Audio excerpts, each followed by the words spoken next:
যে দুটো অফিসারের নামে ফায়ার হয়ে গিয়েছে তারা মাঝখান থেকে বেঁচে যাবে অতটা সহজ নয়। মোবাইলের লোকেশন টাওয়ার কোথায় ছিল, এই অফিসারের সাথে এসে বসে কারা গল্প করেছিল, ওই বাড়ি থেকে যে সোনা চুরি হয়েছে এটা ভাগ নেওয়ার জন্য তখন থানায় গিয়ে গল্প করতে সমস্ত লোকেশন আমাদেরকে ট্র্যাক লোকেশন আমাদেরকে বলে দেবে। এইগুলো হবে ব্যবস্থা, একটাও ছাড় পাবে না।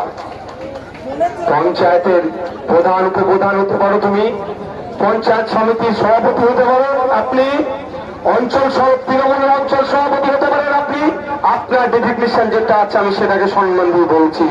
আপনি এই রাজনৈতিক ব্যবস্থাতে এর কি বলে ওটাকে ভাগ বটরার জন্য যে আলোচনা করেছিলেন, কখন থানায় গিয়ে সে দখলার জন্য যে আলোচনা করেছেন সেটাও কিন্তু আমাদের কাছে জানা আছে এবং সময়ের সাথে সাথে সেটা আমরা কোর্টে প্রোভাইড করব। সাব জুডিস ম্যাটার যেহেতু এই মামলা চলছে, এটা নিয়ে সবটা ডিসক্লোজ করা যায় না, তো আপনাদের বলে রাখি কোর্টে চলছে বলে ঘুমিয়ে পড়লে হবে না। কি বলছি বুঝতে পারছেন তো? কোর্টে চলছে বলে ঘুমিয়ে পড়লে হবে না, আমাদের তো জেগে থাকতে হবে। আমরা জেগে থাকলে হাইকোর্টের চিঠি চলে যাচ্ছে, তাহলে আমরা ভুলে যাচ্ছি একটার পর একটা বিষয়।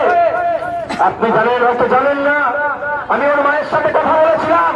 আসামের এক ছেলে ফাইজার নাম ফিরিয়ে এসেছিলেন, ITI খড়গপুরে পড়াশোনা করতে এসেছিল, তাকে খুন করা হয়েছিল। আমাদের রাজ্য সরকার যথাযথ কোর্টকে সহযোগিতা করছে না বলে, প্রশাসন সহযোগিতা করছে না বলে এই ফাইজানকে যারা হত্যা করলো তারা খুনিরা এখনো পর্যন্ত শাস্তি পাচ্ছে না। মানে বুঝতে পেরেছেন আমাদের রাজ্য সরকারের কি চিন্তা ভাবনা।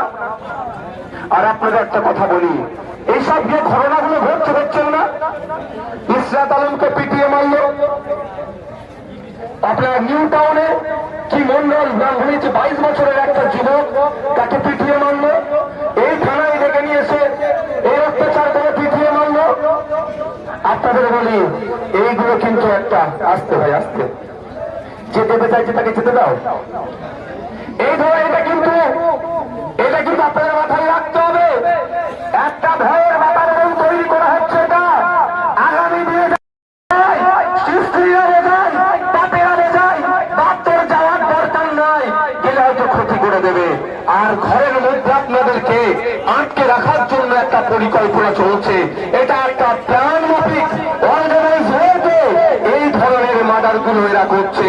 কোন জায়গায় বিচ্ছিন্নবাদী শক্তিদেরকে কাজে লাগানোর চেষ্টা করছে, কোন জায়গায় ধর্মকে কাজে লাগানোর চেষ্টা করছে, কোন জায়গায় রাজনৈতিক পক্ষকে কাজে লাগানোর চেষ্টা করছে, তো কোন জায়গায় প্রশাসনকে কাজে লাগিয়ে এই ভয়ের বাতাবরণ তৈরি করার চেষ্টা করছে।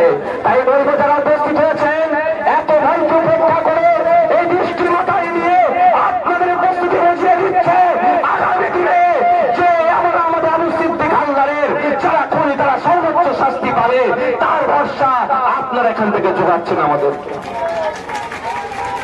আগামী দিনে যদি আপনাদেরকে খুব তাড়াতাড়ি, আজকে আমরা এখানে উপস্থিত হয়েছি কোন ব্লক, মথুরাপুর 1 নম্বর ব্লকের গুটি কয়েক মানুষ আছে উপস্থিত হয়েছে।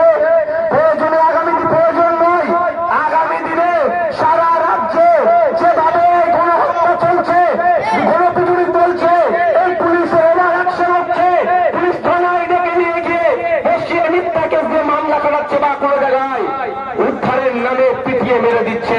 এর প্রতিবাদে আমরা খুব তাড়াতাড়ি কলকাতা রাজপথে যাব। আপনারা যাওয়ার জন্য প্রস্তুত আছেন তো?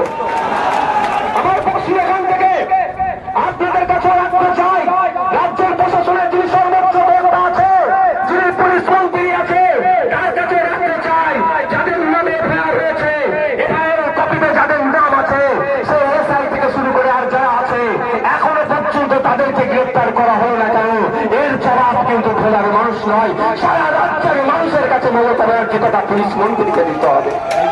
ওরা বলছে নাকি মমতা ব্যানার্জি কোনো শব্দই খরচ করেনি, কোন শব্দই মুখে খরচ করেনি, মানে বুঝতে পারছেন তো? তিনি চাইছেন এই ধরনের হোক, একটা দুটো হলে কি হবে, আমি কোড আনকোড বলছি, মুসলমানরা ভয় পেয়ে যাবে। কোরআন কোড বলছি আদিবাসীরা ভয় পেয়ে যাবে। কোরআন কোড বলছি দলিতরা ভয় পেয়ে যাবে। আর মমতা ব্যানার্জি তিনি এদেরকে নিয়ে সুন্দরভাবে রাজনীতি করতে পারবে। আমাদেরকে ভয় দেখানো হয়। গুজরাটের কথা বলে, উত্তরপ্রদেশের কথা বলে, অসমের কথা বলে, কিন্তু আমাদের রাজ্য কিন্তু এই গুজরাট, উত্তরপ্রদেশ, অসম থেকে কোনো অংশে পিছিয়ে যাচ্ছে না। পুলিশ কাস্টডিতে পিটিয়ে মারার ঘটনা আজকে নতুন নয়। গত বছরের কথা বলছি, বারুইপুরে পুলিশ ডিস্ট্রিক্টের আন্ডারে 4 জন এই ধরনের পুলিশের হাতে নিগৃহীত হয়ে মারা গেছে বলে অভিযোগ আছে। গত বছরে তাদের পরিবারের লোকজনকে রেখে কিছু ক্ষতিপূরণ দিয়ে বলেছিল বিচার হবে। 1 বছর হয়ে গেল, কোনো প্রোগ্রেস দেখতে পাচ্ছি না। তাই বন্ধুগণ আপনাদের বলবো সজাগ হন।